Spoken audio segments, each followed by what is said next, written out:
자, 이제 우리가 이제 예불문 이제 중간 정도 거의 왔죠? 자, 그래서 3페이지 영상 당시 수불부초 갈 차례죠. 예. 자, 지심 규명 내 지극한 마음으로 어떻게 한다는 뜻이죠? 목숨 바쳐서 예배하겠습니다. 어떻게 집에서 절 좀 하셨어요? 예, 그래요? 뭐 했다니까.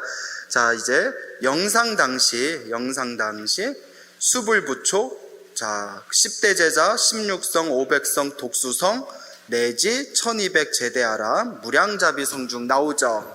자, 이제 영상당시라고 나오는데, 영산이라는 게 인도에 있을 때 영취산입니다. 영취산. 아시겠습니까? 영취산? 그 영취산을 이제 줄여서 영산이라고 하는데, 특별히 영산이라는 의미가 상징하는 게 그 중국에서 수많은 경전들이 이제 중국에서 인도에서 중국으로 넘어왔지 않습니까? 그 경전들을 중국의 큰 스님들이 이렇게 판별을 했는데, 그 부처님의 이제 영취산에서 법문을 하셨을 때가 가장 불교의 최고 정점에 이르렀을 때래요. 이해 가십니까? 가장 정점에 이르렀을 때인데, 부처님이 몇 살에 깨달음을 얻으시죠? 40살? 나한테 불교 입문 배우신 분 몇 살에 깨달음 얻으시죠? 저한테 불교 입문 배우신 분, 자, 보살님 몇 살에 깨달음 얻으시죠? 고민하면 안 되지 지금. 불교 입문 어떻게 된 거야? 자, 보살님 몇 살에 깨달음 얻어요? 예? 예? 헐, 몇 살? 그렇죠. 우리 여씨 전생에 복이 많아서 몸에 열 많으신 분은 딱 아시잖아요. 예? 몇 살? 35살에 이제 깨달음을 얻으시지 않습니까? 몇 살에 출가하세요? 29살에 출가하셔서 6년 고행을 하셔가지고 35살에 깨달음을 얻으셨다라는 얘기가 나오잖아요. 몰라도 상관은 없는데, 이거 몰라도 우리가 깨닫는데 이상 없는데, 저한테 불교 입문 들으신 분들이 그러면 안 되죠. 그래요, 안 그래요? 뭐 억지로 미안한 표정 짓지 말고요. 예? 복습을 안 하셨구나. 자, 그래서 이제 35살에 부처님께서 처음 설법하신 데가 어디죠? 녹야원에서 설법을 하시잖아요. 녹야원에서 몇 명을 상대로 설법을 하세요? 5명을 상대로 설법을 하시다가 이제 영산에서 이제 설법을 이제 본격적으로 하신 게 이제 법화경을 설하실 때라고 합니다. 무슨 경? 법화경. 불교에서 가장 위대한 경전 중에 하나로 손꼽히는 법화경이 영취산에서 펼쳐져요. 그래서 법화경을 그래서 이때 법화경을 설했을 때의 시점, 그리고 부처님께 그 영산에서 수많은 제자들을 모이고 법이 널리 설했었을 시점이 약 70 안팎이었다고 해요. 아시겠죠? 그 부처님이 몇 살에 돌아가세요? 80에 돌아가시잖아요. 그가 마지막 정점이었던 시대라는 거예요. 그때가 이제 영상 당시 부처님의 법이 가장 이제 정점에 올랐을 때, 그래서 35살에는 녹야원에서 5명을 상대로 법을 설했으나 영산에서 약 70 안팎으로 해서는 헤아릴 수 없는 수많은 제자들이 다 법의 눈을 얹고 깨달음에 얻었던 그런 최정점의 시대를 우리가 무슨 당시라고 부른다? 영상 당시라고 부릅니다. 아시겠습니까? 그래서 그 영상 당시 할 때 영취산 하면 우리가 영상 법문, 영상 당시, 영취산의 법문, 뭐 이런 표현이 나오면 항상 떠올려야 할 경전이 무슨 경전이다? 법화경이라는 거예요, 법화경. 그래서 부처님께서 젊었을 적에, 중년에 가장 법을 많이 설하신 곳이 이제 기원정사고, 기수국고덕원. 그래서 금강경이 어디서 설했어요? 기원정사, 기수국고덕원에서 설했잖아요. 금강경 안 읽어보셨나요? 응? 예? 네, 뭐 여하튼 잘 안 들려요. 예? 그래서 기수국고덕원, 기원정사에서 중년에, 작년 때는 가장 많이 설하셨고, 우리가 영산이라고 했을 때는 말년에 최정점에 이르렀던 법화경을 설했던 시점이다. 그래서 여기서 말하는 영상 당시에서부터 수불부처, 무량자비 성중까지는 무슨 경의 종지, 무슨 경의 가르침이 펼쳐져 있는 구절이다. 법화 사상이 펼쳐져 있습니다. 아시겠죠? 요 지신규명내 영상당시 수불부초 요 문장이 무슨 사상이 펼쳐져 있다? 법화 사상이 펼쳐져 있다. 법화 사상의 핵심이 뭐냐면, 부처님의 제자를 포함해서 모든 중생들이 결국 무엇을 얻게 되리라라고 예언하시는 내용이에요. 성불하게 되리라. 모든 중생에 다 부처가 될 것이다 라는 엄청난 대선언을 하는 그런 시점입니다. 그래서 영취산 부처님께서 법화경을 설하셨던 영상, 그 당시에 수불 부처님에게 부촉을 받으셨던 10대 제자와 16성가, 500성가, 독수성가 내지 1200명의 대아라한을 포함한 무량자비성주, 한량없는 자비스러운 모든 성인들께 내가 지극한 마음으로 목숨 바쳐서 절하옵니다 라는 뜻이 될 거예요. 이해 가십니까? 그래서 여기 부촉이란 뜻이 나오죠. 부촉이 한마디로 이제 부탁한다는 뜻이에요. 부탁한다. 우리로 하면 부탁한다, 맡긴다는 뜻이야. 맡긴다. 예? 부탁해, 맡겨 라는 뜻입니다. 그러면 부처님께서 10대 제자에서 무량자비성중 수많은 한량없는 대중들에게 무엇을 부탁하셨을까요? 무엇을 부촉하셨을까요? 예? 그대들은 앞으로 부처가 될 거이니 부처가 돼서 널리 모든 중생을 제도하라라는, 부처가 되리라는 것을, 그리고 모든 중생을 제도하라라는 크나큰 그런 어떤 법의 그런 등불을 부촉을 하십니다. 이해 가십니까? 그러니까 무엇을 부촉하셨다? 그대는 부처가 되리라. 그리고 모든 중생을 다 제도하라라고 이제 부촉을 내리시는 겁니다. 자, 그래서 그 부촉을 받은 대표적인 제자들이, 자, 첫째 누구예요? 10대 제자입니다. 자, 프린트 한번 보세요. 자, 10대 제자 다 외우시죠? 우리 불교인문 배우셨던 분. 예? 제가 다 외우라고 했던 거 기억나시죠? 왜 쳐다보질 않아?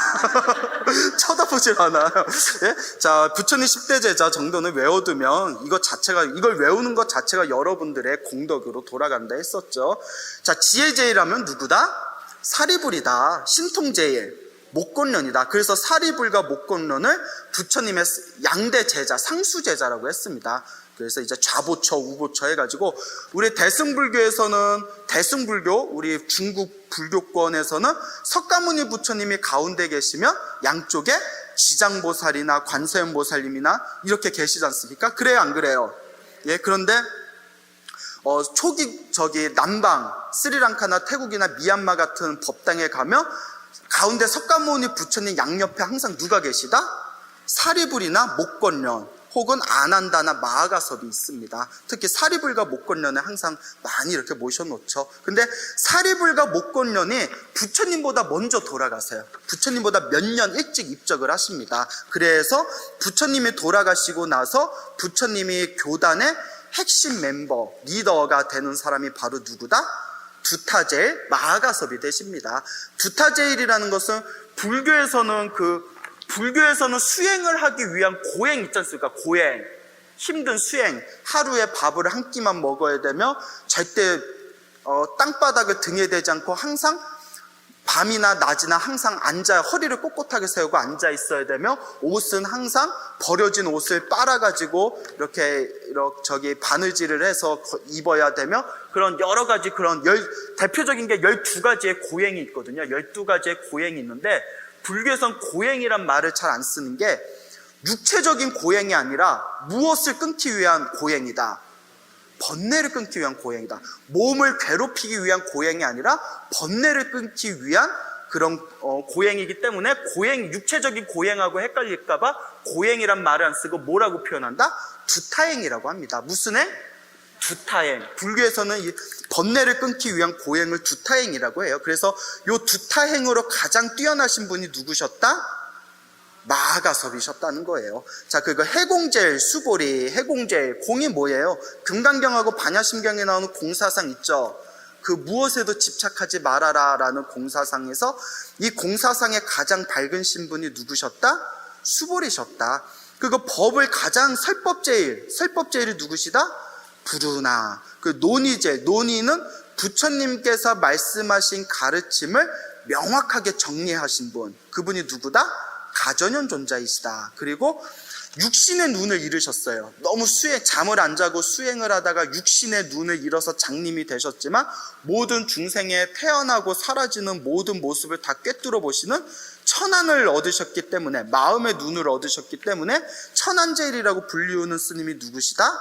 아나율이시다. 그리고 부처님의 제자 중에서도 계율을 가장 완벽하게 지키고 계율에 대해서 가장 밝기로 유명하셨던 분이 누구시다?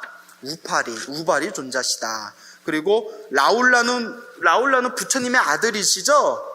예, 그런데 항상 보이지 않게 비밀스럽게 그렇게 청정한 행을 지키셨기 때문에, 그러니까 겸손을 뜻하는 거죠. 사람들한테 드러내지 않고 안으로 세밀한 행을 닦으셨기 때문에 그분을 무슨 제일이라고 부른다?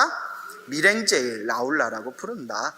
그리고 부처님의 법문을 가장 많이 듣고 한 토씨도 빼놓지 않고 부처님의 모든 법문을 다 기억해가지고 오늘날 우리가 경전을 볼 수 있게끔 후대에 남겨주신 그런 아주 총명하시고 또 아주 기억력이 뛰어나셨던 분, 그분이 누구시죠? 다문제일 아난다 존재가 되겠습니다. 그래서 부처님의 10대 제자. 자, 아시겠어요? 예. 자, 그래서 부처님의 10대 제자. 그 다음에 10대 제자 다음에 뭐라고 나오죠?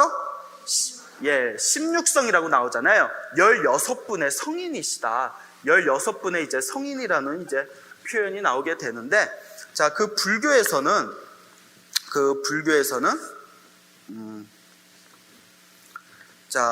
우리가 한 사람의 수행자가 있습니다. 한 사람의 수행자가 있는데, 이 한 사람의 수행자가 저는 위로는 모든 깨달음을 얻고 아래로는 모든 중생을 제도하겠습니다 라는 원력을 세우는 순간 우리가 그 수행자를 뭐라고 부른다고 했죠?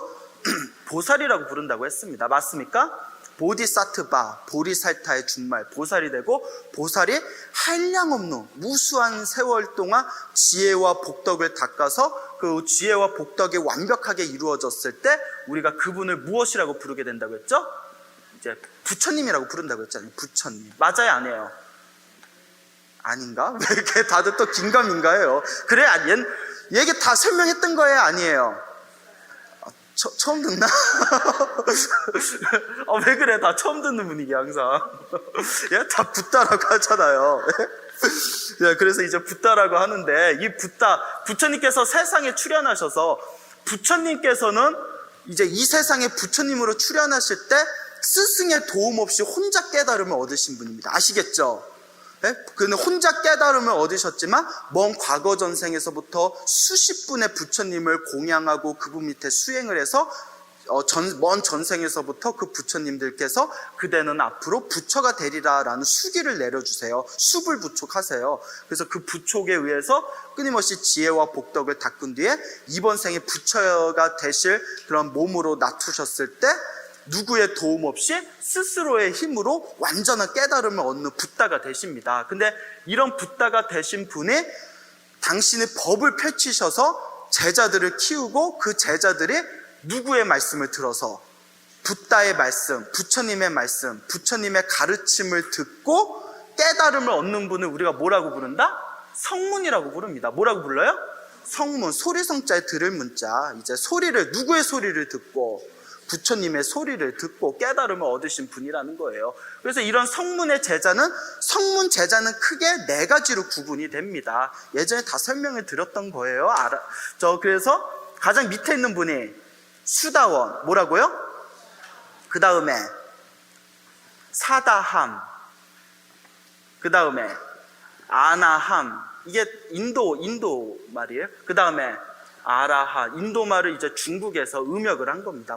아라하는 원래 아라하트인데 아라하트를 아라한으로 번역하고 이런, 아나하면 아나감인데 아나가미를 또 아나함으로 음역을 하고 이랬는데, 일단 우리는 보편적으로 수다원, 사다함, 아나함, 아란이라고 부르게 되죠. 자, 모든 법내, 부처님의 법문을 듣고 이제 부처님이 가르치신 그 가르침에 의해서 깨달음을 추구해서 모든 번뇌와 욕망이 사라지신 그 위대한 성자를 우리가 뭐라고 부른다고 했죠?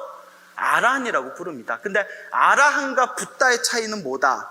붓다는 수없는 보살행을 통해서 스스로 깨달음을 얻으셨고, 아라한은 붓다의 제자입니다. 부처님께서 법을 설하셔서 부처님의 가르침을 듣고 깨달음을 얻은 존재가 이제 아라한들인데, 그 아라한의 다른 뜻이 마땅히 공양을 받으실 만한 분이란 뜻에서 뭐라고 한다고 했죠?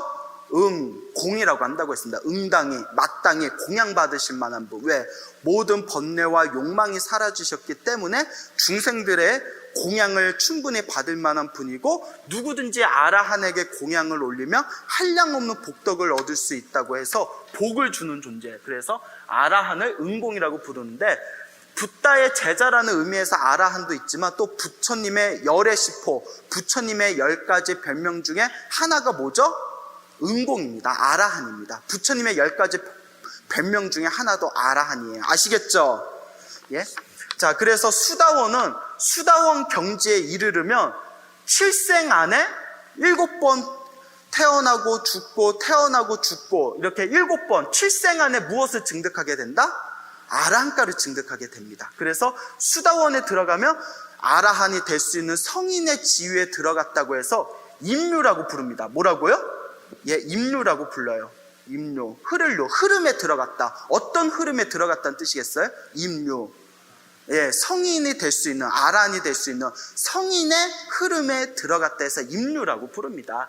사다함이 되면요, 사다함 경지가 되면, 이번 생에 제가 인간으로서 사다함을 얻었지 않습니까? 그러면 죽어서 천상에 태어났다가 천상에서 죽어서 다시 사람으로 태어났을 때 무엇을 증득하게 된다?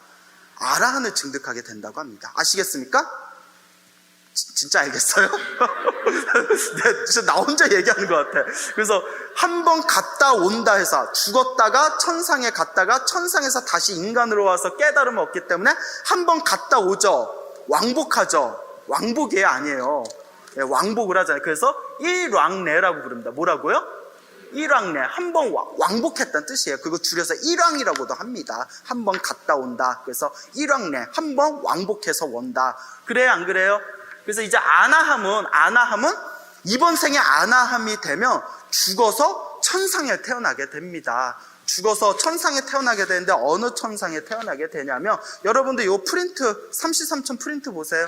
가져왔어요? 안 가져왔어요? 자, 그러면 여러분들 4선 21번 보세요. 맨 중간에 21번 보여요? 21번에 무슨 천이라고 돼 있어요? 무운천. 그 옆으로 쭉 가면 25번에 무번천이라고 되어 있죠. 무번천. 무번천이나 무열천부터 이제 자르는데, 일단 보통 무번천. 25번에 무번천, 무열천, 성견천, 선현천, 색구견천 있죠. 무번천에서 색구견천까지를 표시해 놓으세요. 따옴으로 표시를 해 놓으세요. 가로로. 그 5개죠. 요걸 다른 말로 정거천이라고 합니다. 이 5개를 모아서 무슨 천? 정거천이라고 부릅니다. 정거천. 자, 요 아나함이 죽으면, 아나함의 경지에 이른 스님이 죽으면 어디에 태어나게 된다? 정거천에 태어난다는 거예요. 정거천. 그러니까 아무리 복을 많이 짓고 수행을 많이 해도 아나함 지위가 아니면 정거천에 태어날 수 있을까요? 없을까요? 없어요. 정거천은 오직 누구만 태어날 수 있다? 아나함만 태어날 수 있다. 그래서 정거천에 태어나면 다시 돌아오지 않고, 정거천에 태어나면 정거천에서 바로 무엇을 증득하게 된다?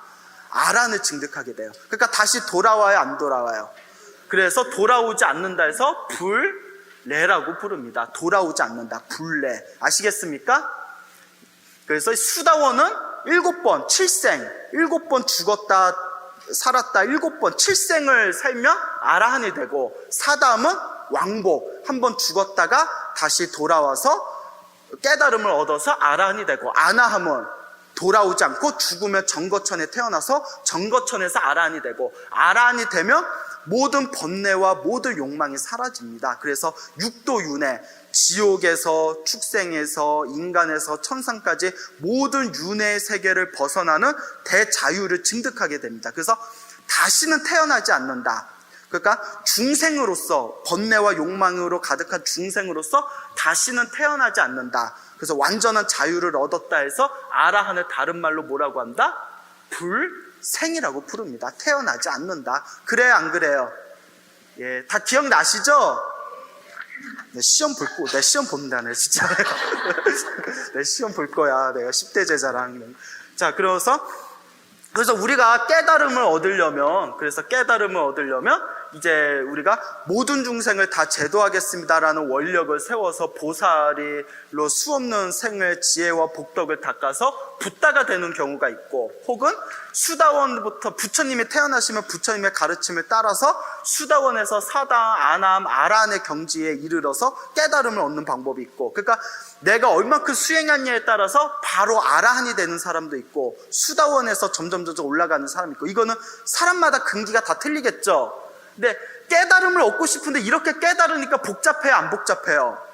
예, 나 깨닫고는 싶은데, 이거 이래가지고 언제 깨닫겠습니까? 이런 사람들은. 그래서 대승불교에서 우리 같은 하열한, 우리 같이 지혜와 복덕이 부족하고 하열한 중생을 위해서 만들어 놓은 가장 유일한 쉬운 길이 무슨 길이다? 극락정토라고 합니다. 그래서 누구나 아미타 부처님이나 불보살님께 열심히 기도해서 딱 아미타 극락정토에만 태어나면 아미타 부처님의 완벽한 보호 아래에서 쉽게 깨달음을 얻을 수 있다라는 정토 사상이 바로 아미타 정토 사상이 되겠죠. 그래서 대승불교의 또 가장 핵심이 되는 것이 바로 이러한 아미타 정토 사상이라는 걸 여러분들이 기억해 두시길 바랍니다. 아시겠습니까? 자, 그래서 이러한 아라한들이 있는데, 이제 아라한의 개념에 대해서 좀 아시겠어요?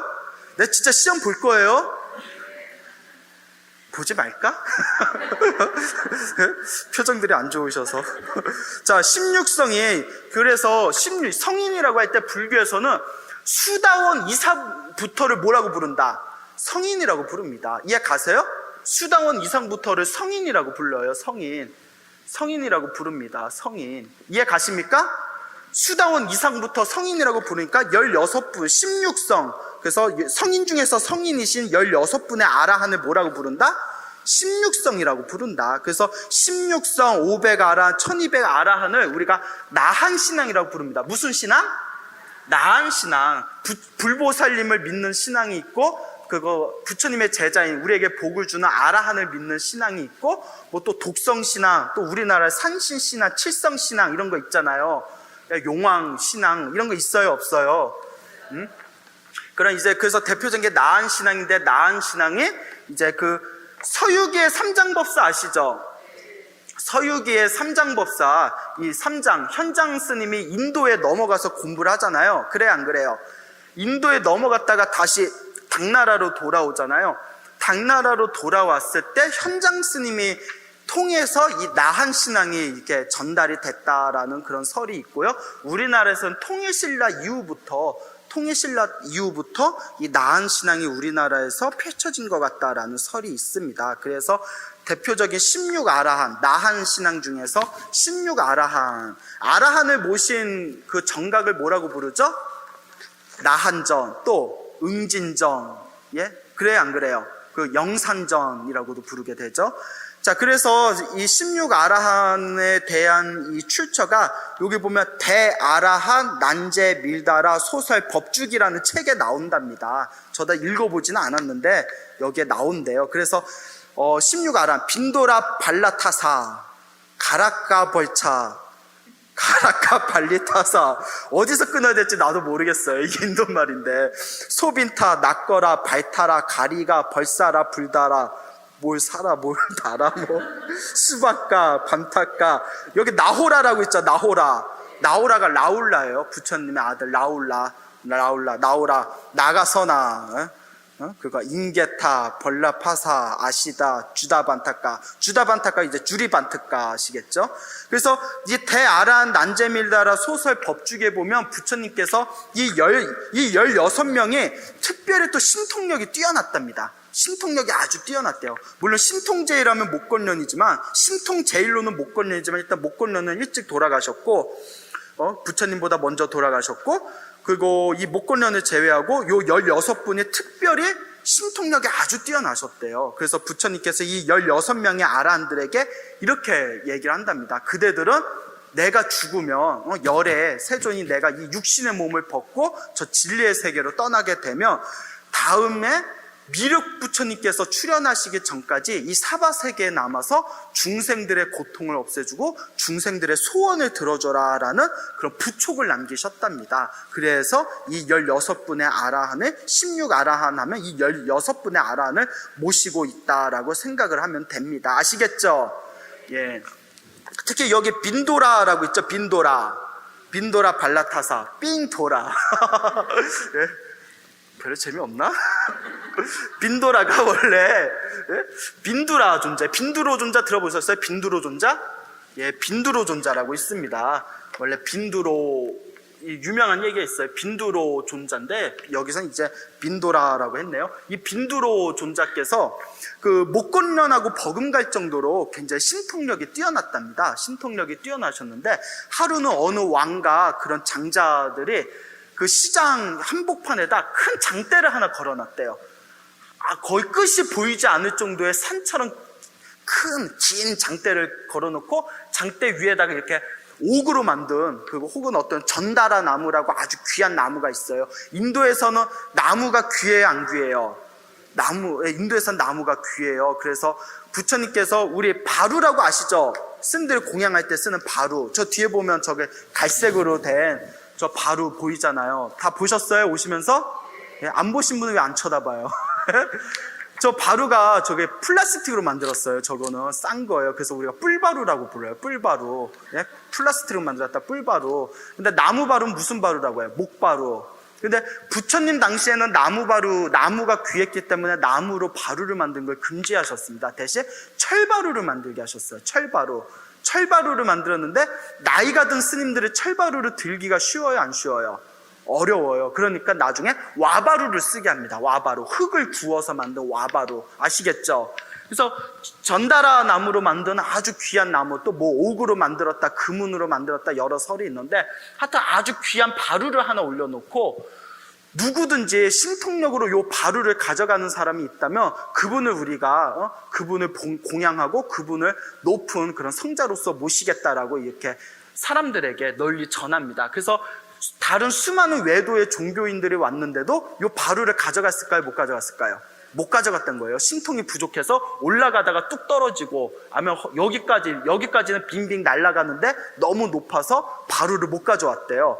그런데 이제 빈두로 존자께서 그 목건련 존자 같이 이렇게 선정해 드시다가 멀리서 저쪽 나라에서 요걸 신통력을 시험을 하고 있다는 걸 딱 알고는 목건련 존자한테 목건련 존자시여, 당신은 신통 제일이니 저 정도 바루야 뭐 쉽게 가져올 수 있지 않겠습니까? 저 바루를 냉큼 가져오셔서 불법을 널리 전하십시오. 사람들에게 부처님의 가르침의 위대함을 보일 아주 절호의 기회입니다 하고 이렇게 꼬셨어요. 그리고 우리 목건련 존자가 갔게요, 안 갔게요? 안 갔어요. 그렇게 가벼우신 분이 아니에요.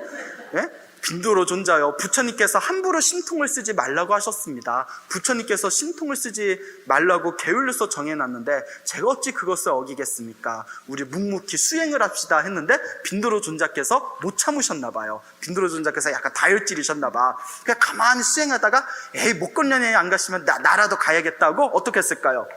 허공을 삥 하고 날아가서 허공에서 시장에서 수많은 사람들이 보이는 데서 허공에서 온갖 신통을 보였답니다. 뭐 수십 가지 모양으로 뭐 온몸을 막 비틀고, 그리고 신통 중에서 제일 어려운 신통이 양쪽 겨드랑이에서 한쪽 겨드랑이에선 불이 나오게 하고 한쪽 겨드랑이에선 물이 나오게 하는 신통력이 가장 어렵대요. 여러분, 우리 불교에는 신통 쓰는 방법이 다 서술되어 있습니다. 근데 그 수많은 신통력 중에서 가장 어려운 게 한쪽 겨드랑이에선 불이 나오게 하고 한쪽 겨드랑이에선 물이 나오게 하는 신통력이 가장 어렵대요. 왜 그러냐면 허공에 떠가지고. 왜냐하면 신통을 부릴 때 내가 어떤 신통을 부릴 때 마음을 하나로 모읍니다. 마음을 하나로 고도로 집중해서 내가 만약에 불을 원하면 불을 일으키고 물을 원하면 물을 일으키게 되는데, 우리 같은 중생이 신통법을 알아도 신통을 못 쓰는 게 마음이 어떻기 때문에? 마음이 흐트러지기 때문에 그래요. 마음이 흔들리기 때문에. 그래서 깊은 선정에 들어가질 않으면 아무리 신통 쓰는 법을 알아도 이게 되질 않는 거예요. 근데 한쪽에 물이 나오고 한쪽에 불이 나오는 신통이 왜 가장 어렵냐고 하면 이게 주석사에 나와요. 마음이 어떻게 나눠야 돼요? 양쪽으로 나누는데 그 양쪽으로 완벽하게 나눌 때 그 마음을 양쪽으로 나눌 때 쓰는 그 마음의 그 신법이 고도로 날카롭고 예민하답니다. 이해 가시죠? 그러니까 그냥 불만 일으키거나 그냥 물만 일으키는 거는 어렵지 않은데 순식간에 한 번에 동시에 물과 불을 함께 일으키는 것이 실제로 해보면 굉장히 어렵대요. 아시겠죠? 아유, 나도 모르겠다. 하여튼 빈드로 존자가 이렇게 막 신통을 부른 뒤에 허공에서 이 바루를 가져와가지고 왕 앞에 딱 멈췄답니다. 그러니까 사람들 다 뒤집어진 거예요. 와, 진짜가 나타났다, 진짜가 나타났다 하고 왕과 장자들이 한량없이 이렇게 공양을 올리고 그분이 이제 스승으로 모시게 됐는데, 부처님께서 이 사실을 아셨어요. 그 빈도로 존자를 호출을 합니다. 그 빈도로 존자에게 네가 시장에서 그런 짓을 했다는데 사실이냐라고 짐짓 아시면서도 물어보셨답니다. 아시면서도.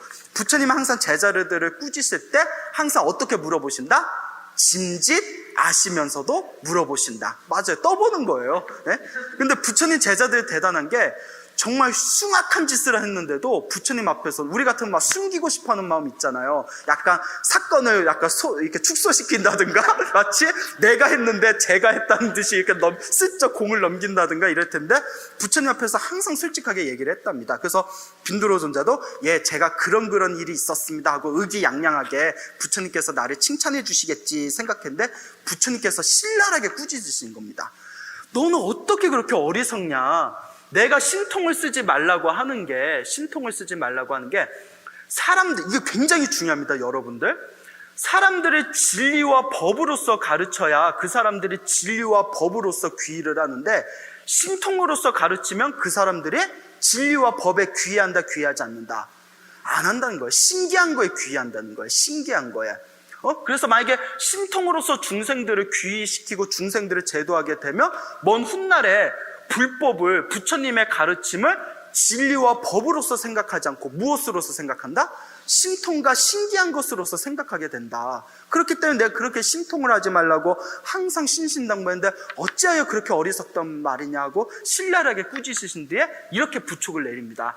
지금 수많은 사람들이 이 인도 전역에서 그대 빈도로 존자를 신통으로서 큰 존자다라고 소문이 났으니 그대는 벌로써 내가 죽은 뒤에 절대 열반에 들어가지 말고 다음 생에 미륵부처님이 태어나실 때까지 그 신통력과 복력으로 중생들의 소원을 이루어지는 그런 역할을 맡아라라고 그렇게 부촉을 내리시게 됩니다. 그래서 빈두로 존자가 굉장히 이제 그 인도와 특히 요새 우리 한국 불교에서는 별로 안 알려졌지만 중국에서 굉장히 유명하신 분이에요. 그래서 인도나 그 중국의 그 주석서 자료들을 보면 빈두로 존자를 청하는 법이 나옵니다.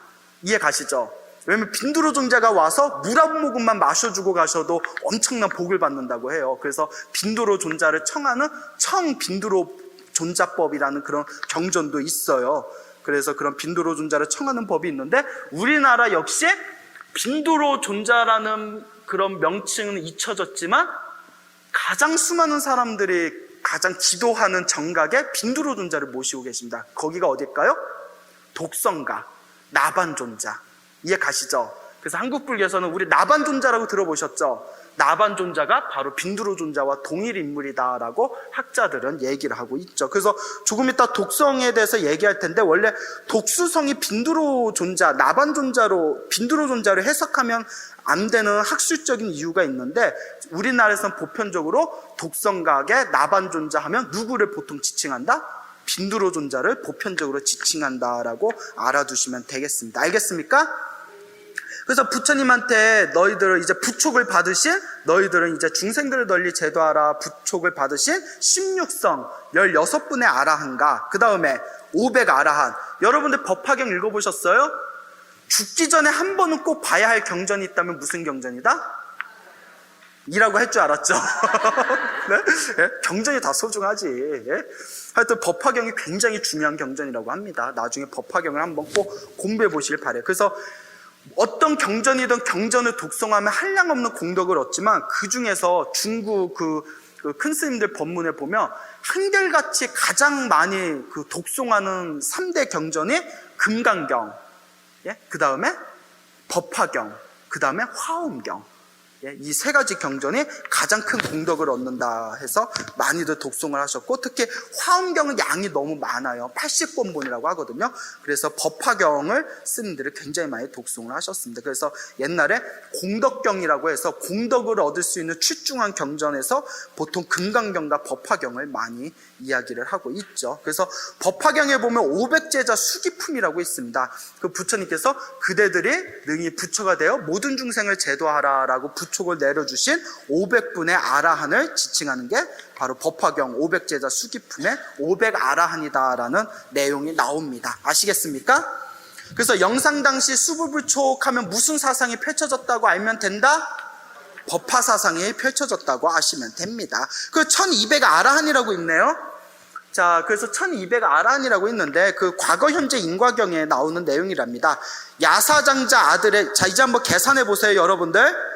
야사라는 장자의 아들, 야사라는 사람하고 야사장자의 아들이 야사예요. 그리고 야사의 친구 50명, 그리고 야사와 장자와 아들의 친구 합쳐서 50명과 우루빈과 가섭, 그리고 그의 제자 500인, 그리고 나제 가섭, 그리고 그의 제자 250인, 그 가야 가섭, 그의 제자 250인, 사리불가 목권련, 그리고 그분들의 동료 각각 100인씩 다 합치면 대충 몇 분? 자, 이제 그 부처님께서 녹야원에서 몇 명의 비구들에게 깨달음을 얻게 하죠?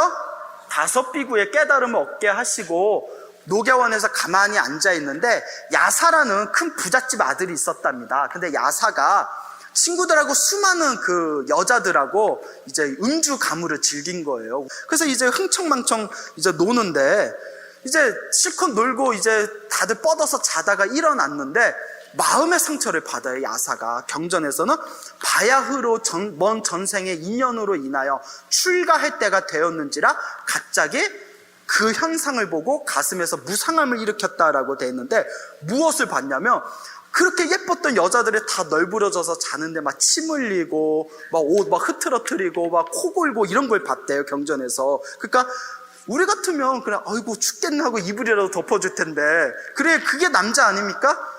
아니 말고 그래서 이제 야사는 거기서 환멸감을 느꼈대요. 아 그렇게 예뻤던 여자들이 어떻게 저런 모습이 될 수 있단 말인가. 괴롭다 성격이 예민했나 봐. 예? 그래서 괴롭다 하고 이제 신발을 신고 막 혼자 배회를 하다가 녹야원에서 누굴 만나요? 부처님을 만나요. 부처님을 만나고 괴롭다 했을 때 멀리서 부처님이 그 소리를 들으셨을 때 바야흐로 또 하나의 아라한이 출현할 때가 되었구나 하고 야사와 인연이 있음을 알고는 멀리서 부처님이 이렇게 말씀하십니다. 그대여 젊은이여 이곳에는 괴로움이 없도다. 괴로움이 없도다라는 말을 듣고 야사가 부처님께 가서 부처님께 예배를 하고는 부처님께 설법을 듣습니다. 그리고 부처님 밑에서 설법을 듣는 순간 무엇을 증득하게 됐다? 아라한과를 증득하게 돼요. 뭘 증득하게 돼요? 아라한. 번뇌가 다 멸진됩니다. 그 야사가 아라한과를 증득한 뒤에 그냥 스님이 돼버려요. 그냥 이해 가시죠? 모든 번뇌와 욕망이 사라질까. 근데 이제 몇 날 며칠이 지났는데도 야사의 부모님이 이제 애가 뭐 친구들하고 놀러 나간다더니 집에 돌아오지 않으니까 난리가 난 거예요. 우리 애가 어딜 갔나 해서 부모님, 그 아버지가 이제 막 아들을 찾으러 왔다가 멀리서 야사를 발견합니다. 그 야사를 봤는데 머리는 빡빡 깎고 이렇게 가사를 걸치고 있는 거예요. 야, 너 왜 그러냐? 너 왜 그래? 이랬더니 저는 이제 부처님의 제자입니다. 예? 저는 이제 부처님께 귀했습니다. 아버지시여, 저와 같이 제 스승에게 가서 법을 들으시다 하니까 이 야사의 이 아버지가 얘가 무슨 사이비 종교에 빠졌나 막 이렇게 걱정을 하는 거예요. 근데 부처님을 보는 순간 그 부처님의 거룩함에 완전히 몸과 마음이 녹으면서 부처님의 설법을 듣고 역시 깨달음을 증득하게 됩니다. 야사의 아버지는 수다원을 증득한다고 나와요. 수다원을 증득했다. 그리고 야사의 아버지가 그 장자가 부처님께 저는 출가를 할 수 없으니 제가인이 돼서 부처님과 부처님의 제자를 평생 시봉하겠습니다라는 제가인이 되겠다는 삼귀 5개를 선언합니다. 그래서 야사의 아버지가 부처님이 깨달으신 후에 첫 번째 제가 신자가 됩니다. 아시겠죠? 그래서 이제 야사 친구들이 있었는데 이 야사 친구들이 난리가 난 거예요. 야, 내 친구가 그렇게 놀기 좋아하는 애였는데 어떻게 스님 됐냐? 우리 한번 친구 찾아가서 우리 다시 데려올 수 있으면 데려가자 해서 50명의 친구들이 우르르 몰려갔는데 부처님을 만나게 됐어요. 그래서 부처님의 법문을 듣고 50명의 친구가 친구 데려오려다가 다시 그 친구들이 어떻게 됐다? 아라한가를 증득하게 됩니다. 이해 가시죠? 그래서 50명의 이제 아라한들, 그리고 부처님께서 야사를 제도하시고 나서 가섭 삼형제라고 있었어요. 무슨 삼형제? 가섭 삼형제. 여기 보면 우루빈가 가섭, 나제 가섭, 가야 가섭이라고 나오죠. 나와요, 안 나와요? 자, 이렇게 밑줄 그어보세요. 우루빈가 가섭, 나제 가섭, 가야 가섭. 이 사람들이 삼형제예요. 삼형제. 가섭 삼형제인데 부처님께서 우루빈가 가섭을 찾아가 가지고 우루빈가 가섭을 제도를 합니다. 제도를 해서 우루빈가 가섭이 부처님의 제자가 돼서 스님이 됩니다. 그런데 아까 부처님께서 신통을 쓰라고 했어요? 쓰지 말라고 했어요? 왜? 신통으로서 제도하면 법을 따라요? 신통을 따라요? 그래서 부처님이 쓰지 말랬잖아요.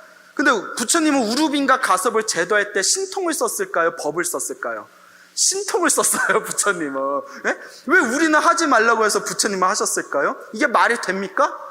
예? 그러니까 부처님이 대빵이잖아. 예? 부처님이 하라는 대로 해야죠. 그래서 부처님께서 신통을 펼치십니다. 부처님께서 신통으로 중생을 제도한 경우가 별로 없으셨는데 가장 대표적인 초기의 케이스가 바로 이 우루빈가 가섭을 3번의 강력한 신통력으로 완전히 굴복을 시킵니다. 그래서 우루빈가 가섭이 스님, 이 삼형제 가섭이 불을 믿는 종교였어요. 불 아시죠? 부처불 말고 활활 타오르는 불 아시죠? 예, 혹시 헷갈릴까봐. 그래서 불을 믿는 이 삼형제였는데 이 불을 믿는 우루빈가 가섭이 제자들에게 나는 부처님을 만났다. 나는 부처님의 제자가 돼서 그동안 내가 믿던 모든 종교와 의식을 버릴 테니 나의 제자였던 그대들이여, 그대들이 가고 싶은 곳으로 떠나라 하니까 제자들이 떠나요, 안 떠나요? 안 떠나요. 스승께서 부처님 제자가 되셨다면 저희도 스승을 따라서 부처님 제자가 되겠습니다 해서 그의 제자 500인이 출가를 하고, 나제 가섭하고 가야 가섭도 우리 형님이 부처님의 제자가 되셨다는데 우리가 부처님의 제자가 되자 하니까 덩달아서 그 밑에 있던 제자들 250인들이 각각 스승님이 부처님의 제자가 된다면 우리도 부처님의 제자가 되겠습니다 하고 같이 따라오게 된 거예요. 아시겠죠? 그리고 나중에 시간이 흘렀을 때 그 산자야라는 궤변론자가 있어요. 누구라고요? 산자야라는 궤변론자가 있는데 그 부처님 경전에 보면 미꾸라지 논법이었대요. 어찌나 말빨이 좋은지 저 인도 전역에 그 대적할 정도가 없을 정도로 뛰어난 궤변론자가 있었는데 논법이 미꾸라지 논법이었대. 미꾸라지처럼 쏙쏙 불리한 걸 다 피해간다고 해서 산자야의 원래 제자가 사리불과 목건련이었고 사리불 목건련 밑에 각각 100명씩의 이제 동료가 있었는데 사리불과 목건련이 부처님을 만나고는 부처님의 제자가 됩니다. 그러니까 사리불과 목건련이 부처님의 제자가 되니까 사리불과 목건련을 믿었던 그 100명씩의 동료들도 사리불과 목건련을 따라가게 됩니다. 그때 산자야가 자기의 양팔과 양다리였던 사리불과 목건련이 떠나자 분노심에 피를 토하면서 죽었다라는 기록이 있습니다. 죽을 것까지 있을까요? 하여튼 그래서 다 합쳐서 몇 명이다? 1250명 정도가 된다. 그래서 결국 이 1250명이 완전한 깨달음, 아라한가를 증득하게 됩니다. 그래서 이들은 부처님의 은혜를 느껴서 법회 때마다 항상 따라다니며 떠나지 않았으므로 모든 경의 첫머리에 대중을 열거하는데 흔히 항상은 아니고 흔하게 1552인이라는 표현이 나오게 되었다라는 고사가 있습니다. 아시겠습니까? 자, 그리고 이제 독수서는 홀로 독자, 닦을 숫자, 성인 성자. 자, 요걸 우리가 이제 2가지 각도에서 생각을 해봐야 됩니다, 여러분들. 요걸 헷갈리시면 안 되는 게 자, 독수성 혼자, 그래서 이제 독수성 홀로 닦아서 성인이 되신 분이에요. 근데 다른 말로 뭐라고 한다고 했어요? 독각, 혼자 깨달으셨다. 그래서 뭐라고 부른다? 독각. 예? 그리고 영각, 혼자 앉아서 태어나고 사라지는 인연의 흐름, 모이고 흩어지는 인연의 흐름을 통해서 깨달음을 얻으셨다 해서 인연법을 깨달으셨다 해서 뭐라고 부른다? 영각. 예? 나중에 시험 칠 거예요. 자, 그리고 이제 다른 말로 벽지불이라고도 부릅니다. 벽지불. 벽지, 이제 부처님이 안 계시는 시대를 벽지라고 하거든요. 벽지불, 변두리란 뜻이에요. 그러니까 부처님이 출현하시지 않은 그런 때에 나타나신 성자다 해서 벽지불이라고 하는데, 이 독가, 영가, 벽지불의 원래 의미가 뭐냐면, 전생에 부처님의 가르침을 받아서 깨달음의 씨앗을 씹었던 분이, 전생에 부처님의 설법을 듣거나 부처님 밑에서 수행을 해서 깨달음의 마지막 경지에까지 이르는 분이 부처님이 안 계신 시대에 태어나서 전생에 공부했던 공덕으로 혼자서, 부처님의 설법이 아니라 혼자서 깨달음을 얻은 분을 뭐라고 한다? 독가, 영가, 벽지불이라고 부르는 거예요. 이해 가세요?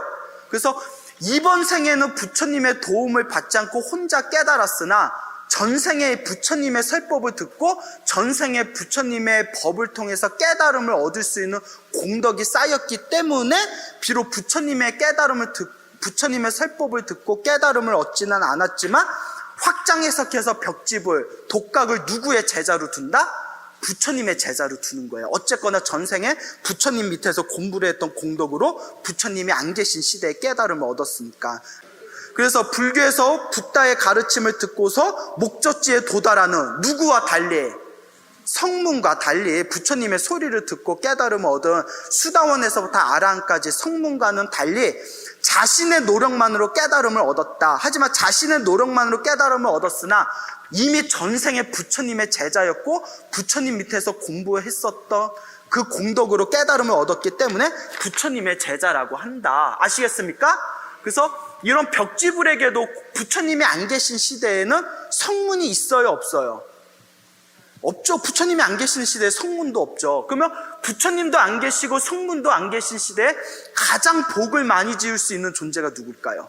벽지불이에요. 벽지불. 벽지불에게 공양하면 한량없는 공덕을 받게 된다고 합니다. 근데 벽지불을 만나기도 힘들죠. 그래서 독수성의 뜻이, 우리 한국 불교에서는 독수성을 모시는 곳을 독성각이라고 하고, 독성각에 있는 이렇게 눈썹이 허연 상식년처럼 생긴 분을 나반존자라고 부르는데, 한국 불교에서 이 나반존자를 무슨 존자로 말한다? 빈두로 존자라고 한다. 그래, 안 그래요? 그렇다고 하는데 여기서 이제 문제가, 원래 독각, 벽지불의 원래 뜻이 부처님의 성문이에요, 아니에요? 근데 빈두로는 성문이에요, 아니에요? 역사를 볼 때. 그럼 말이 돼요, 안 돼요? 그럼 어떻게 해야 되냐? 말이 안 되면? 예? 예? 말이 안 되죠. 빈두로 존자는 성문이란 말이에요. 부처님 밑에서 깨달음을 얻었는데 부처님께서 너 남아가지고 미륵 부처님이 출현할 때까지 중생들을 제도하라 했던 성문 제자였는데, 그 성문하고 벽지불의 개념은 틀린데, 벽지불을 뜻하는 그 독성각의 나반존자를 우리는 빈두로 존자하고 이렇게 같이 연결시켜서 생각을 하고 있다는 겁니다. 그래서 어떤 설이 맞냐는 그런 거는 중요한 게 아니라, 이런 차이점이 있지만 독수성, 그러니까 여러분이 알아둬야 되는 건 독수성, 독가, 영가, 벽지불의 원래 뜻은 이런 뜻이지만 한국 불교에서는 독성각에 있는 나반존자를 빈두로존자로서 생각하고 있다라는 또 한국 불교만의 특이점을 여러분들이 알고 계시면 된다는 거예요. 그러니까 하나만 알면 된다, 안 된다? 두 개를 다 알고 있으면 헷갈릴까요, 안 헷갈릴까요? 벌써부터 헷갈리는 것 같은데. 자, 알겠죠?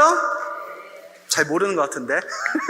자, 그래가지고 여러분들이 한 번 들어서 모르면 어떻게 하면 돼요? 예, 자꾸 들으면 돼요. 알겠죠? 자, 그래서 우리가 불교에 이런 말이 있습니다. 우리 불교에서 여러분들 우리 기도를 하잖아요. 기도를 할 때 흔히 이런 얘기가 있어요. 가장 기도빨을 빨리 받는 데가 어딜까요? 산신각. 기도빨을 가장 빨리 받는 데가 산신각이에요. 그러니까 뭔가를 빨리 성취하고 싶어. 그리고 좀 욕망하고 관련된 거, 욕심하고 관련된 거 상신각, 혹은 뭐 용왕각. 그리고 나한전도 효과를 빨리 본다고 합니다. 나한전도 효과를 빨리 보는데, 근데 이런 속설이 있어요. 우리가 불보살님 있잖아요. 예? 부처님이나 보살님, 불보살님, 관세음보살님이나 지장보살님, 불보살님한테 기도하면 효과는 느린 것 같대요. 효과가 있는지 없는지 긴가민가한데, 근데 기도빨은 얼마큼 간다? 세세생생 간대요. 평생을 떠나서 세세생생 간대요. 불보살한테 기도하면. 근데 산신각이나 이런데 신들한테 기도를 하면 효과는 빨리 얻는 것 같대요. 근데 효과는 빨리 얻는 것 같은데 힘은 빨리 사그라든대요. 이해 가시죠? 예? 그래서 우리 어른 스님들께서 이제 이런 걸 얘기하시면서 어떤 우리 고산 스님이라고 계셨어요. 아세요? 고산 스님? 쌍계사 조실 고산 스님? 모르세요? 고산 스님? 그 고산 스님에게 큰 스님이 있었는데 이 스님이 어린 나이에 일찍 출가했는데 이제 출가를 해서 강원에 들어갔대요. 강원에 들어갔는데 기억력이 엄청 나빴다는 거예요. 예? 기억력 나쁘신 분들은 잘 들으세요. 예? 기억력이 엄청 나빴다고 하니 아까 막 자꾸 옆에 스님들 놀렸대. 스님 왜 이렇게 두나 곰이냐 곰이다 막 이렇게 웬 곰이야 막 이러면서 그러니까 속상해 안 속상해요? 속상해서 에라이 하고 독성각에 가서 하루에 막 몇백 배씩 몇천 배씩 절을 하면서 제발 저 머리 좀 똑똑하게 해주세요 하고 그렇게 열심히 절을 했대요. 근데 몇 날 며칠에 지극한 마음으로 절을 하면서 막 기도를 했더니 갑자기 머리가 확 트이더래요. 머리가 환해지면서 그 뒤로는 이렇게 책을 보면 책이 쏙쏙 들어와가지고 1등을 했대요. 스님들 시험을 봤을 때. 그 스님들 와 웬일이야 저 스님 웬일이야 했는데 몇 달 지나니까 힘이 떨어진다 안 떨어진다. 갑자기 또 머리가 텅 하고 비어버리더래요. 왜 이러지 하다가 나중에 큰 스님들 법문에 불보살님한테 기도하면 예? 효과는 느린 듯 하지만 평생 가고 세세생생 가고 이제 산신각이나 나한정 같은 데서 기도하면 효과는 빨리 얻는 것 같지만 금방 사그라든다는 얘기를 듣고 관음전에 가서 관세음보살님한테 이제 막 절을 하면서 기도를 했대요. 관세음보살님한테 관세음보살님 제발 저에게 힘을 주세요 이랬는데 독성각에서는 열심히 몇 날 며칠을 막 했을 때 효과를 본 것 같았는데 관음전에서 몇 달을 했는데도 이게 효과가 있나 없나 뭐 별 느낌이 안 오더래요. 그래도 어쨌거나 관세음보살만 믿습니다 이렇게 절을 하다가 하루는 이렇게 절을 하다가 힘들어서 엎드린 채 이렇게 잠이 들었대요. 여러분들 절하다가 힘들어서 좌복위에서 엎드려서 잠들어 본 적 있으세요? 꿀맛이에요. 네? 그런데 그게 이제 겨울에 하면 안 돼요. 냉 들어요. 냉. 찬바람. 이렇게 앉아서 이거 쪼그라도 이거 추워서 이렇게 해보면 한 3시간이 지나 있거든요. 그러다 몸에 병 걸리신 분들이 있어요. 그러니까 절을 할 때는 누워서 쉬시면 안 됩니다. 특히 겨울에는. 아시겠죠?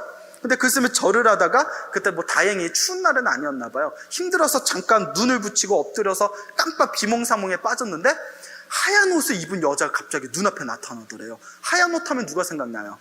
관세음보살, 백이관은.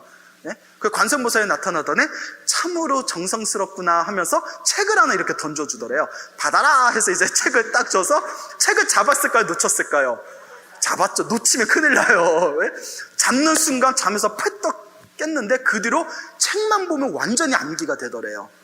이 얘기를 직접 해주신 거예요. 그러면서 내가 그때 책만 보면 머리에 다 새겨지더래요. 그래서 그때 그렇게 공부했던 힘으로 그때 이제 우리나라 대표하는 그런 큰 강사 스님 되셨고 오늘날에도 법문을 하면 법문이 끊기질 않아요. 법문이 줄줄 막 폭포처럼만 나오시는데 그게 다 젊었을 때 관세음보살한테 책 받은 그 힘으로 내가 이렇게 버티는 것 같다 이런 얘기를 하시더라고요. 그래서 여러분들 이렇게 공부하다가 공부가 잘 안 되거나 업장 같은 게 느껴지면 무엇을 하면 된다? 기도를 하시면 됩니다. 근데 누구한테 기도하는 게 좋다? 어쨌거나 우리 스승이신 부처님과 거룩하신 대승의 보살님에게 기도하는 게 좋습니다. 아시겠습니까? 네, 그 10분간 휴식을 하겠습니다.